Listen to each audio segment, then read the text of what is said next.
Well, road crews will be out this weekend repairing I-696 in Oakland County. Here's a live look from one of our MDOT cameras.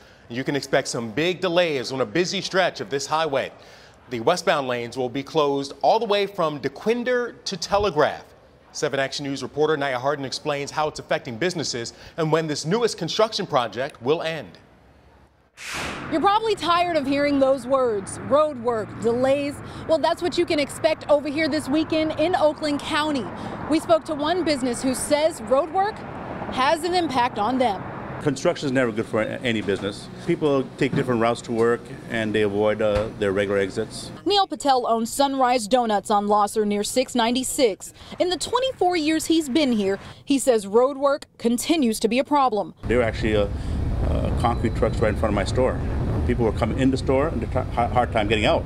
I have a store in Taylor that's going through probably about 40% decline in sales right now because they got like maybe 3 major roads in construction right now. And this weekend will be no different. Westbound 696 from Dequindre to Telegraph will be closed starting tonight. This is an additional closure. MDOT is already working on the Restore the Ruther project. Macomb County westbound 696 has been closed since the end of April and won't be completed until November. People need to realize we haven't had nice weather in a while, right? So now, yeah, we're into May, we got nice weather, boom, everything is going. While drivers want the roads fixed, some say it's taking too long. All I know is the freeway, they need to hurry up. The extra stress that the other folks have to deal with, trust me. I still got to go to school. I'm out here on 15-mile road mile, so whoo, you already know what I got to deal with. It is so worth it because you need to realize safety really is number one, even though unfortunately we haven't had the funding to keep the roads in the condition we'd really like them to be in. But we either close the road to repair it or we have to close the road. The project on I-696 from Dequindre to Telegraph will go all through this weekend. We're told there could be more projects that will happen later on this summer. Naya Harden, 7 Action News. Well, thank you very much, Naya. We may find out today if Caesars Windsor will reopen soon. The union began voting this morning. The casino and hotel has been closed since April 6 due to a worker strike. Caesars Windsor has reached a tentative agreement with the union. The deal includes pay raises and signing bonuses. If the agreement is ratified, though, it is still not clear how long it'll take for Caesars to reopen.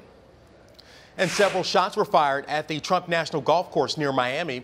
Police tell us the man was yelling anti-Trump rhetoric around 1:30 this morning and began firing bullets into the ceiling of the golf club's lobby. Now, it's not clear how the man got inside. Officers who responded to the active shooter situation say that the man was trying to lure them into a gunfight. Now, shots were exchanged, but the man was taken into custody. One of the responding officers were injured, but he is expected to make a speedy recovery. President Trump is offering a lifeline to North Korea's leader who's threatening to walk out on the historic summit. Mr. Trump is now offering protections to North Korea's leader ahead of the scheduled meeting in June. ABC's Arlette Saenz has that story from Washington. With their summit up in the air, President Trump is sending a message of reassurance to North Korea's Kim Jong-un. He'll get protections that will be very strong. If we make a deal, I think Kim Jong-un is going to be very, very happy. The president seemed to suggest Kim would hold on to power if a deal is reached. This would be with Kim Jong-un something where he'd be there, he'd be in his country, he'd be running his country. His country would be very rich. But this week, the North Koreans warned they might pull the plug on the talks after the president's national security advisor suggested taking the same approach used with Libya more than a decade ago. We have very much in mind the Libya model from 2003, 2004. For North Korea, that translates to regime change.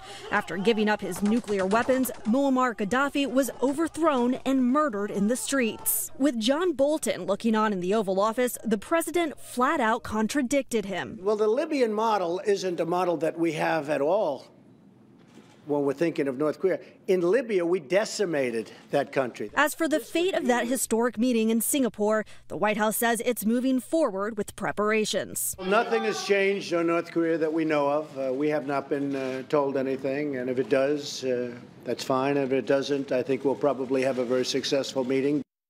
Next week, President Trump will host the leader of South Korea to discuss the upcoming summit. Earlier this week, North Korea canceled high-level talks with the South over its joint military exercises with the U.S. Arlette Saenz, ABC News, Washington. All right, a nice cool day here across Campus Martius as we take a look there at the beach and the fountain. Although we have some sunshine outside right now, there are some flooding concerns along some lakeshore areas, and there's rain in our future. Let's check in with 7 First Alert meteorologist Hallie Vogel. Hallie, when does that rain arrive? All right, we're looking at the rain, Keenan, overnight tonight into the weekend, so we'll start to time things out. Now, the lakeshore flood advisory for Wayne and Monroe County along the coastal areas goes until midnight. The recent rain we've had, very high water levels, and then that strong east wind pushing waves 5 to 7 feet possible along the coast could lead to some beach erosion and some localized flooding. So that's the concern, the immediate concern for those areas. But elsewhere, we really are in good shape. We're looking at an east wind about 10 to 20 miles per hour. Certainly going to be breezy. It's bringing in some cooler air. Gusting as high as 22 in Monroe, 21 right now in Ann Arbor, and up to 25 mile per hour wind gusts in Adrian. Now, keeping temperatures down simply because of the east wind, the cold front from yesterday. We're in the low to mid 60s across the area, and our temperatures, though, by the afternoon still look good. Highs approaching 70 degrees. Again, a little bit cooler to the east. We'll keep the warmer temperatures, actually boost the temperatures up this weekend, but adding that chance for rain, I'll time out those showers and storms in your hour-by-hour forecast. All right, thank you very much, Hallie. A battle over garbage in Detroit's incinerator. A look at who wants it closed down and why. Plus, the Ford F-150 back on the line in Dearborn. We'll show you the first one to roll off the line today, and we'll tell you what Ford did to get the plant rolling again. And of course, we'll continue updating our breaking news on the deadly school shooting in Texas. Stay with 7 Action News for the latest developments.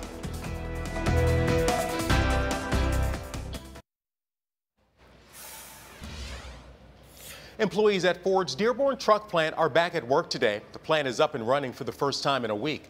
Here's a picture showing the first F-150 rolling off the assembly line earlier today. The automaker suspended production of its top-selling pickup truck last week. That was caused by a fire at a parts factory in mid-Michigan that happened on May 2nd. Ford says it refurbished and relocated the tooling needed to make the needed parts. And a community group is fighting to close an incinerator in Detroit. This morning, the group Breathe Free Detroit came with signs in hand to announce it had collected nearly 15,000 signatures on a petition to shut down that incinerator. The group also unveiled a report this morning that they say proves the incinerator is an example of environmental racism. It says that most of the waste comes from white higher-class families, while relatively lower-income families and minorities suffer from the toxins. My health, my family's health, the health of all the families that live near the incinerator is worth more than corporate profit. Major polluters and the air pollution controls that are required on those facilities are costly. The city of Detroit has spent over $1.2 billion, that's with a B, on the Detroit incinerator. Now, the Detroit Mayor's Chief of Staff, Alexis Wiley, responded to those concerns today. She says the petition should not be delivered to the mayor's office, but to the Michigan Department of Environmental Quality for addressing air quality issues. She says Detroit will continue the conversation with residents, but there is a long-term contract for the incinerator until 2021 that the city must honor. All right, meet your best friend at the zoo. We'll explain the Humane Society's big event that's going on right now and what you need to know about adopting pets at the Detroit Zoo this weekend. And Hallie is back with a look at our next chance for rain to hit the area. She'll have your weekend forecast coming up. You're watching 7 Action News at noon.